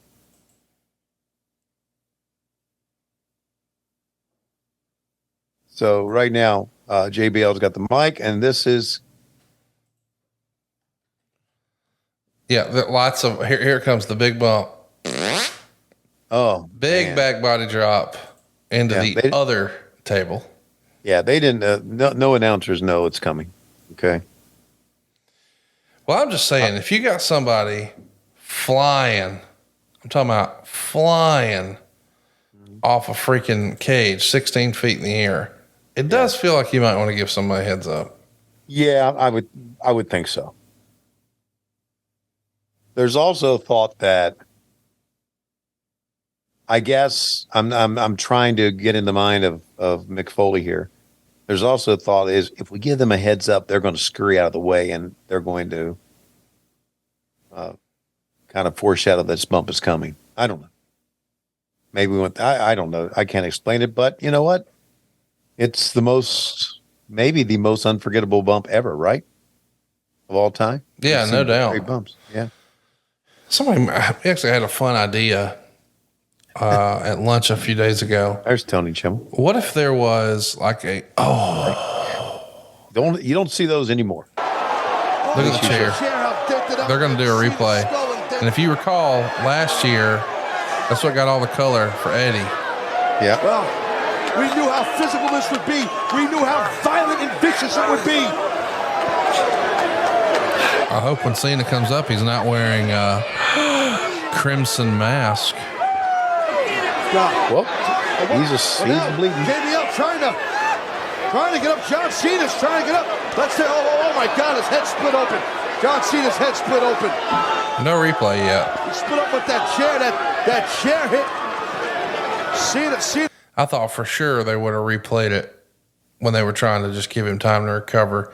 How about the blood all over his chest right away? Yeah, just spewing down. It's a good look. It's a Frankenstein monster type look. To me, the hardcore match that Randy Orton had with Mick Foley in 2004, that solidified Randy as a main eventer, as a top guy. And I think this match with JBL, like, you don't want fans to think you're a pretty boy and you're getting pushed to the moon and you're shoved down our throats. And man, the genius that is Kevin Sullivan, when we asked him about the WrestleMania finish, what would you have done? Oh, here it comes. Here it comes. Show it again. Show it again, by God. That was pretty stiff too. That shot with the. Yeah. So anyway, he's saying, listen, they could have went with Sammy. They could have went with Kevin, and they could have went with Cody. But the bloodline is the greatest storyline in the history of wrestling. And the guy saying that is the guy who was at the heart of the NWO stuff, which no doubt turned the business around. Sure. But what he said was, and I loved this, he said, all we did in the NWO is we made a bunch of heels. We didn't make any baby faces. But now, look at all the credible threats to the title that Roman has. The Usos, Jay and Jimmy, Kevin and Sammy and Cody. But what he said was, you need your baby face to slay a fire-breathing drag. If he just comes in and beats him after Roman has beaten everyone, it doesn't look like he's really overcome anything as our hero. Mm-hmm. We've got to have a fire-breathing dragon. It looks like against all odds, David and Goliath type thing, and then you somehow triumph and win. So he's got to have that struggle, which explains why they went to Brock and blah, blah, blah. But, here's the other thing he said. Somebody asked, why did you book what you did with the Dungeon of Doom? And if you had it to do over again, what would you book differently? He said, I wouldn't book anything any differently. And people were kind of quiet, like, what? He goes, guys, my mandate was I had to give all of Hogan's friends jobs. Mm-hmm. Would you rather see them in one segment or 6? I was like, fucking genius. Yeah. He nailed it. Yeah, he sure did. By the way, choking him with a chain, now talking trash to him. Oh, man. And use the mic as a weapon. Quit. Oh. Yeah. I mean, you're right. I said quit. Look at me. I told you this would happen. I mean, at some point. Give me my championship back. Now quit, you punk ass bitch. Oh, man. Well, that just stirred something in John Cena. And here comes the champion. Here comes Cena. I don't know what he has left. What a headbutt. Clothesline. And John Cena has exploded. I'll tell you what, watch out here, Bradshaw! Man, that blood just, I mean, I know it's not for everybody. Yeah. But what a visual. I know. Good God. Isn't that crazy? I mean, he looks like a horror movie. Yeah, he does. Our next partner is AG1, the daily foundational nutritional supplements that supports whole body health. I drink it literally every day, and I gave it a try because my wife knew that if I was going to do it, it needed to actually taste good. I was not a fan of taking pills and vitamins, and I started doing AG1, just one scoop every morning. My wife does it before she makes her coffee. And man, it just makes me feel sharper throughout the rest of the day. And I drank it and I made it a daily habit. And since I've been drinking it, I can tell you that I'm sleeping better. I feel like I've got more clarity. I feel like I'm more effective at work. And covering my nutritional basis for the day literally just couldn't be any easier. That's why we trust AG1. We just mix one small scoop in a cup of water, and that's it. Every morning we're done. I also want to point out that it's very affordable. It's like your daily nutritional insurance, if you will. It's going to improve your digestion. You're going to see more sustained energy. You're going to have better mental clarity and focus. It just checks all the boxes. And we should also mention that a comprehensive solution is what you need from your supplement routine. And that's why we recommend you try AG1 and get a free 1-year supply of vitamin D and 5 free AG1 travel packs with your first purchase. Go right now to drinkag1.com/WHW. That's drinkag1.com/WHW. Check it out. drinkag1.com/WHW. So what was the where did that all start? The you can't see me. Just trash talking. Just trash talking. Okay. You know, he was always doing rap stuff. I mean, he'd bump his knuckles together and say word life, and this is basic thugonomics. It's just part of his shtick. Gotcha. Like if you smell what the Rock is cooking and the people's elbow and you pretending to jizz just to finish, just fake it. Just, oh, thank you, honey. You know, you're usual. Yeah. Huh. So now, we have about 6-7 minutes left in this match. And is JBL going to, is he going to juice it all, or is that enough juice for everybody? You need more? Yeah. Well, hell yeah. Like the sign, rap is crap. How about that? Don't see that today.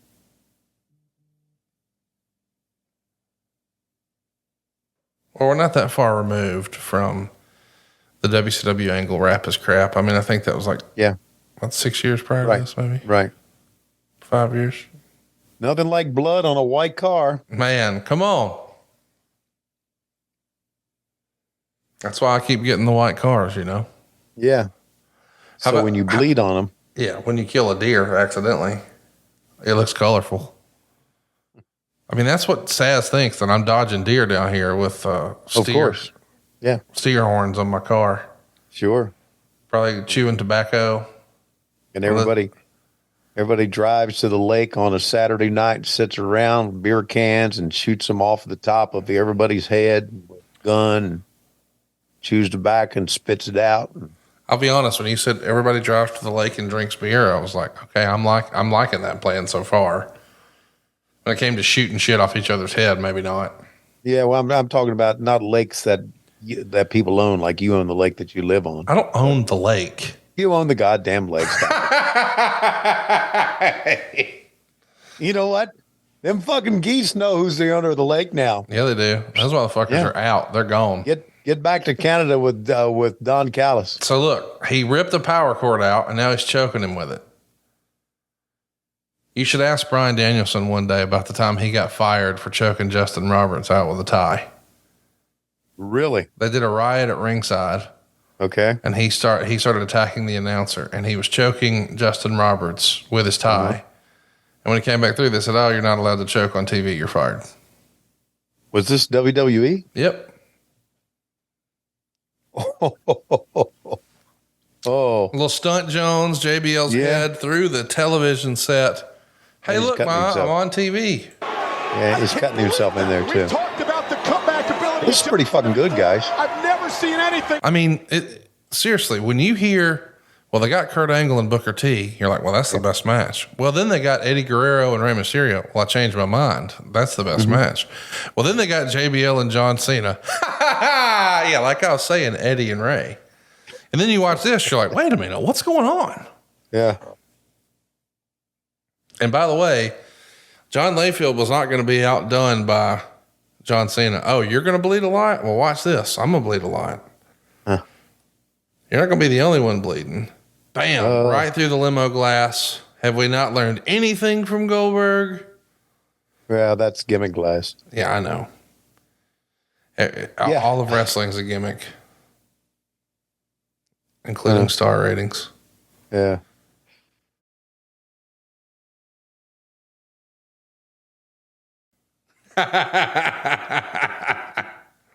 I just love my job. I do. I get tired. I bitch about it a lot because it is emotionally draining. But at the end of the day, watch this. Yeah. Suplex on the hood of the car, covered in blood. Oh, how would you describe what we're watching to someone? Let's say you're watching TV in your house. This is on, and the kids from Lori Schiavone's Girl Scout troop and their parents wander in.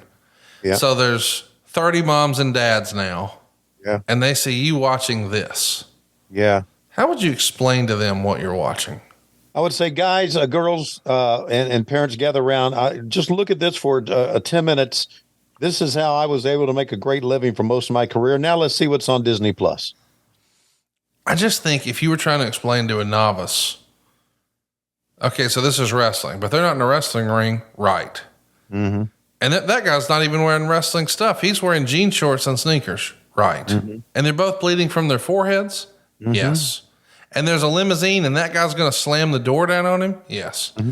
And his head ran through the TV set, yes. Mm-hmm. Right. I thought wrestling was fake. No, it's predetermined. So they knew that was going to happen. Well, most of it. Mm-hmm. Well, how do they not get hurt? They do get hurt. Where's the blood capsule? There's not one. No. So where's the blood coming from? They cut themselves with tiny razors they keep in their mouth. What? Mm-hmm. Like, that sounds make believe when you explain it to somebody. Sure. Oh, those fucking things are heavy, buddy. Do you see that thing blowing? That's the way you were when Whitney Wright sent you a message for your birthday. It was like silly string coming out of there. She's AWOL. You know that, don't you? Well, she's probably just given up on watching wrestling. I would imagine she has a new boyfriend who doesn't make her watch wrestling or listen to our shitty podcasts anymore. Okay, so that was it? Was her boyfriend making her do all that? I mean, why would any woman knowingly listen to me and you? I don't. She apparently was. Well, but I think she was probably coerced. Like, hey, we're going to go work out today, and while we do, we're going to listen to this podcast, sort of thing. Okay. Just deflated my ego. Let's think about. We've talked about pre-match rituals. Do you think porn stars have pre-match rituals? I don't know what to think about them. They got to have a pre-match ritual, right? Like, what would it be though? I don't know. Got to get my butthole waxed. Sure. Maybe get that rascal bleached. Sure. Probably run a little Summer's Eve through the front door. Yeah. Little bench press with your penis. I've heard that. I've heard Jenna Jameson say the way to keep from getting razor bumps on your gimmick when you shave yourself down there is to shave with Neosporin. I've never done that, but that's what I heard. Okay. Well, I'm wondering what else. You're more into the porn game than I am. Look at this. Well, she wrote about it in her book. I read her book. I like biographies. Oh. Not in the head with a microphone. You know how hard it is when you're not looking at your punch? Yeah. All right. I see the bump, but the first two, you know how hard it is to work a punch like that when you're not looking at your opponent where the head is? Well, it's JBL. They were probably really hitting each other for real. Yeah. Good God. Look at this. See Cena's face, that shot? We're not done, by the way. Cena's fixing to turn the volume up. Now they're going to really start to get serious. They're not here to fuck around. Only got 2 more minutes left in the show. They better do it quickly. Let's see what he's going to do here. What he's going to do is pop the trunk and get a shotgun. Look, he just ripped off the truck exhaust. Oh. Because that's what you can do when you're Herculean like that. Right. You can just take the exhaust off the truck. Look at the blood all over the car, dude. Like, this looks like a crime scene. Yeah. Here we go. Oh my God, Cole! No one's gonna get it. You wanna fight? You gotta fight. Oh man, Cole. Someone's gonna. Stop! I quit. What? Oh my God! What? Wow. Did he just say? No. The winner of this match. It's not done, Tony. Don't blink. Oh, I'm sure it's not. WWE Champion. John Cena. Cena doing a great job there, smiling. I quit. I can't. I don't know. Wow. In JBL's words, he just gave his soul to John Cena. Well. Oh my God, no! And for good measure, Oh. John Cena. Wow. Oh my God, Cole. We learned tonight. So there you go, Tony. What a match. You've seen now both Judgment Days from 04 and 05. Eddie Guerrero doing an unbelievable performance, pouring blood. A year later, it was John Cena's turn. This time, whereas Eddie is more of an in-ring guy, they did lots of crazy brawling and stunts and pulled out all the stops here for John Cena. And the result is a 4 1/4 stars with Dave Meltzer. I thought it was a fantastic match. I get why people would be, oh yeah, there you go. Look, he's got both titles there. I forget. Yeah, this is right after they sort of unified them for a little bit. So that's the undisputed world title on the right, and then the spinner belt on the left.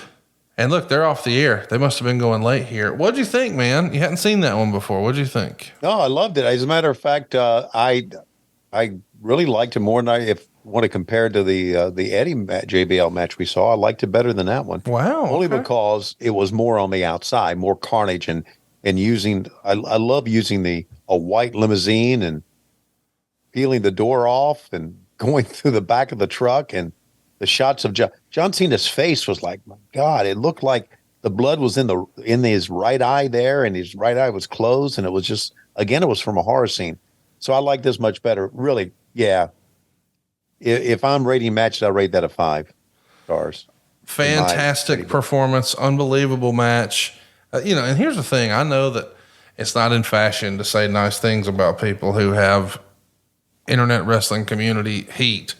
JBL was a pretty damn good heel, though, was he not? Oh, my God. The look, man. Yeah. The entrance, the look, the everything, the white hat, his facials, everything was great. Yeah, he was good. I got a fun story to tell you about JBL. Okay. We'll talk about a fun little what if. We'll talk about it when we tape our next show this weekend. But right now, Tony, it looks like it's about that time. I want to greatly appreciate and thank everybody again for all the support for our WHW Monday Patreon. We recognize that, you guys are paying for the bonus content. You're in the driver's seat. We love doing it. So glad that we get to do it for you each and every month. Watching a little old school WWE, a little bit old school WCW. Today was fun, Tony. Good stuff. It was during the time when I was away from wrestling completely. And obviously I had no idea what I was missing at that time. Some great stuff. And we'll see you next month right here on What Happened to Win? Hey, it's Conrad Thompson here to tell you a little more about what adfreeshows.com is all about. Get early, ad-free access to more than a dozen of your favorite wrestling podcasts every single week, starting at just $9. That's less than 20 cents an episode each month. And yes, you can listen to them all directly through Apple Podcasts or your regular podcast apps. How easy is that? Ad-free shows also has thousands of hours worth of bonus content and docuseries like Title Chase, Eric Fires Back, Conversations with Conrad, and The Insiders. Plus new series like The Book with David Crockett, Monday Mailbags with Mike Chioda and Nick Patrick, and a whole lot more. And you want to talk about early? You can't get any earlier than listening to the shows live. You can be a part of the live studio audience as we record the podcast. Plus, ride shotgun alongside your favorite childhood heroes for live watch-alongs, Q&As, and other interactive experiences every single month. Come on now, see for yourself what thousands of other wrestling fans from around the world have discovered, that adfreeshows.com is the best value in wrestling. Check it out today, and hey, when you do, the first week is completely free.